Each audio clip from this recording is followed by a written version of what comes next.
You ever feel like eating healthy is easy throughout the day, but you end up overeating in the evening because your cravings are out of control? I used to be that same guy, and honestly, it sabotaged my weight loss progress for years. So in this video, I'm gonna show you the 5 strategies I use to help me overcome my cravings at night and manage my appetite so I could keep my weight under control and get lean. And if you want a mobile-friendly PDF version of all these resources I put together, then you can just click the link in the description box and download it completely for free. These are the same strategies that I've used to help myself lose 50 pounds now twice in my life and help dozens of my clients lose weight and keep it off for good too. It starts with really understanding the difference between psychological and physical hunger. The reality is, if you are looking at hunger as just a one-dimensional thing, as, oh my God, I need to eat, you're missing a lot of the actual strategies that are going to help you manage your appetite. Because hunger can be in your stomach, where you actually have been eating very few calories for an extended period of time and your body needs to eat, you're low on blood sugar, and it's sending you signals, hey, it's time to eat. If you manage that accordingly by throwing a bunch of veggies in there, some lean protein,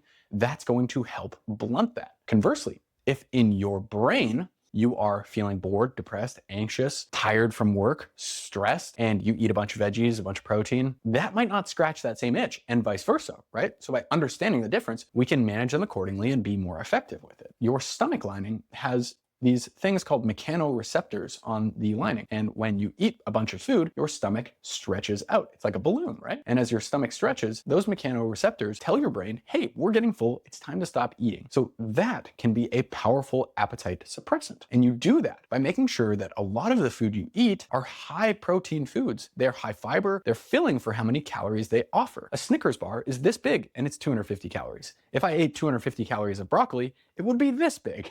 One of those things is very satisfying, satiating, and fills up my stomach. The other, not so much. So making sure we center the majority of our foods around those types of foods is really smart. Same with having some consistent meals throughout the day. That can help a ton. So high protein, high fiber intake, really important for the physical hunger side of things. When it comes to the psychological hunger side of things, we can think of food as a way of dealing with some emotions, boredom, stress, anxiety, like I said. And when we are eating in a way that's habitual, mindless, or eating to manage those difficult emotions, you'll find that you're adding a ton of calories to your diet and making weight loss a lot harder for yourself than it needs to be, because we could be coping with those things in other ways. Finding ways to de-stress, like journaling or taking a hot shower or a walk or spending time with pets instead of going to the Oreos in the pantry. Finding a way to entertain yourself that doesn't involve food. Great, we just scratch that exact same itch instead of using daily calories. But if you don't manage your appetite well and you let yourself get out of control, you're gonna have a really hard time losing weight. If you get to the point where you are so hungry throughout the day or throughout the week that you just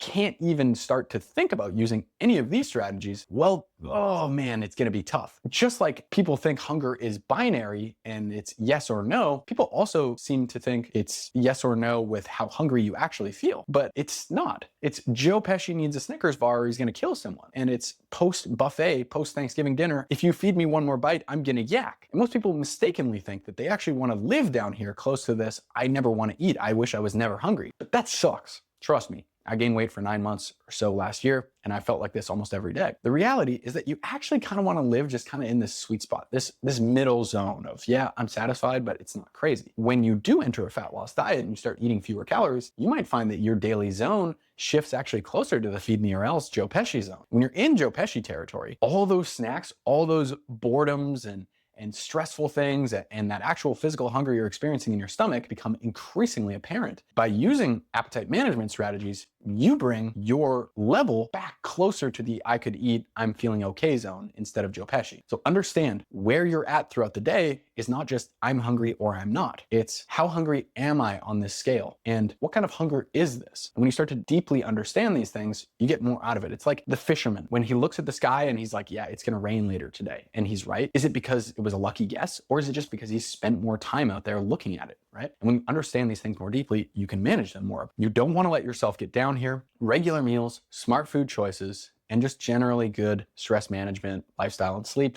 will help a ton. Regular activity helps a lot too. Big opportunity to note here that obesity is an appetite dysregulator. So when you carry excess body fat, your fat cells produce hormones that make you hungrier, which can dysregulate your appetite. So they push you closer to this Joe Pesci zone. So actually getting to a leaner body weight can be very difficult for folks who struggle with obesity because of that dysregulated appetite. But fucking annoyingly, as they get leaner, their appetite signals become more regulated. Now, what I recommend doing is taking a closer look with this information we just talked about and asking yourself, on these 4 categories, how do you rank? If you're working on the scale of, okay, things I'm really good at versus things I'm not really good at, and you focus all your attention down here, you're fighting for marginal gains. If we really tackle the areas where you feel like you need the most work, then you're gonna get the most benefit for the energy you put in here. Firstly, how do you score on overall hunger levels throughout the day? Are you letting yourself get down to Joe Pesci territory, or are you eating until you're like absolutely stuffed? If either of those is the case, you could probably use some work here. If you're just satisfied, pretty stable appetite throughout the day, get a little hungrier before meals and then you eat and your appetite drops and then you get back down to the next meal and you're in this kind of crests and troughs regularly throughout the day, I'd say you're doing pretty well. So just score yourself there. After that, how do I manage emotions? Do I use food to just entertain myself and de-stress? Or is it just something I do mindlessly and I eat, without even thinking about it while watching YouTube with the phone right in front of my face, and then I eat all my food and it's gone in 2 seconds? Or am I sitting down, mindfully eating and making conscious decisions? Give yourself a little score. Same thing with the environment. I like to think of this as hunger is the flower, the bee is tasty and available food. It comes by, pollinates the flower, and then the fruit is cravings. So availability dictates cravings largely. Imagine on a scale of, okay, right here, we've got Oreos that are open on the table. They're super available. Every time you walk past them to go to the bathroom or whatever, they're right there calling your name. In the middle of the spectrum, let's say the Oreos are in a closed bag and they're on the top shelf of the pantry. So you can't see them, they're out of sight, out of mind, it'd be a little bit more work to open them up. And then over here, the Oreos aren't even in the house. You would have to go to the store and go buy them and go out of your way to find them. The cravings levels are vastly different here. Right here, every time you walk past it, it's right there, it's tasty, oh my God, it's open, there's a couple already missing in the row, I don't have to disrupt the natural order. And then you're like, okay, well, yeah, it's up on the shelf, I know they're there, but I hadn't even really thought about them since last week because I haven't seen them. And then it's like, well, do I really want Oreos out of nowhere? That's bizarre. Keeping your environment as something that supports you and makes it easier for you to make the right choices helps a ton. Keeping M&Ms in your desk drawer that you can snack on while you're at work is gonna make it really hard for you to avoid eating M&Ms, right? And the same exact scale exists for healthy food too. If you have fresh, delicious fruit, veggies, lean protein, prepped, cooked,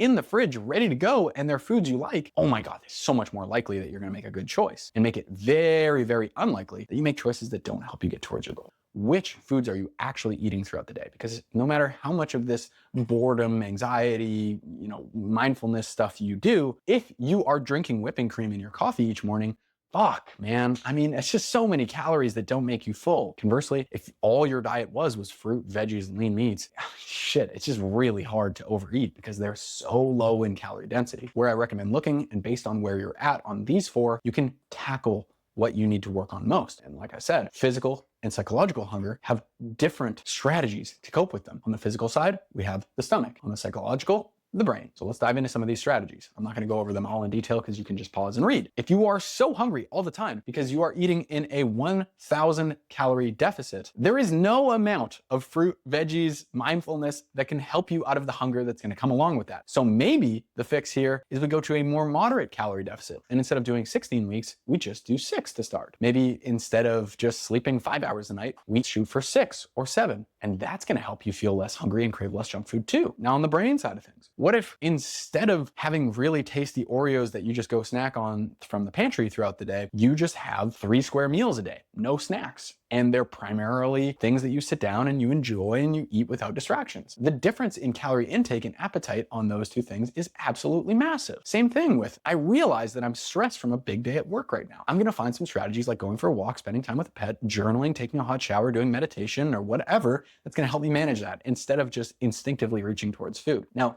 there is a tricky part to all this, which is that you can actually do everything I talked about right here and still find that you get to the evening and you're like, I want to eat.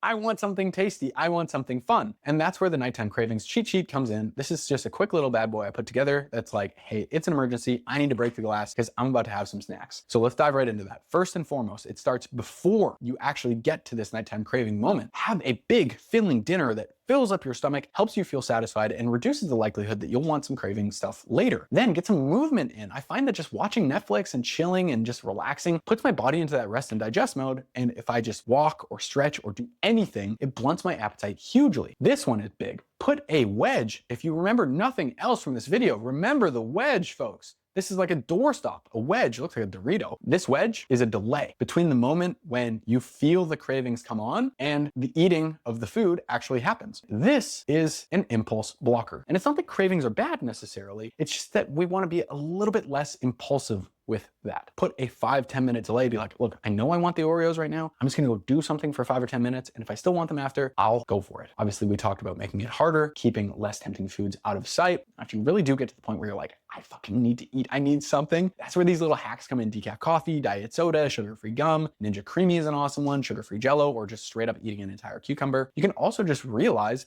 if you save up some calories for a dessert, it doesn't really matter. You can still hit your calorie goal, you're gonna lose tons of fat, and you get to enjoy the Oreos too. Everyone's heard of the brushing your teeth one, and I actually really love this. I think that just creates a little bit of a mental barrier that says, I'm done eating for the day, and bonus points, you get your dental health up too. Same thing with the de-stressing. Find a way to deal with your emotions that don't involve food. I'm gonna say it 110 times until I'm blue in the face. Thank you for listening. Pre-log your day ahead of time so you don't get yourself to the end of the day and you're doing some crazy macro Tetris where you're trying to fit all your little calories in this nice, neat, and tidy little bucket. Just decide ahead of time exactly what you're gonna have, and then you can have those tasty treats afterwards. And lastly, eating late at night does not make you fat. So if you have a smaller breakfast, a little bit bigger lunch, and then you have most of your calories at dinner when you're hungriest, you're able to manage your appetite better. Or maybe you just push this back by 30 to 60 minutes and you eat it closer to bedtime and you feel great. Like I said, this is all completely free. You can grab this little PDF in the link in the description box. Honestly, guys, you have to manage your appetite to be successful with weight loss long-term, but it doesn't really get you very far if you're not getting the scale moving in the first place. So make sure you watch this video next, where I show you the exact system I use to lose something like 17 pounds over the course of 51 days that you can just copy paste into your own journey and start losing weight today.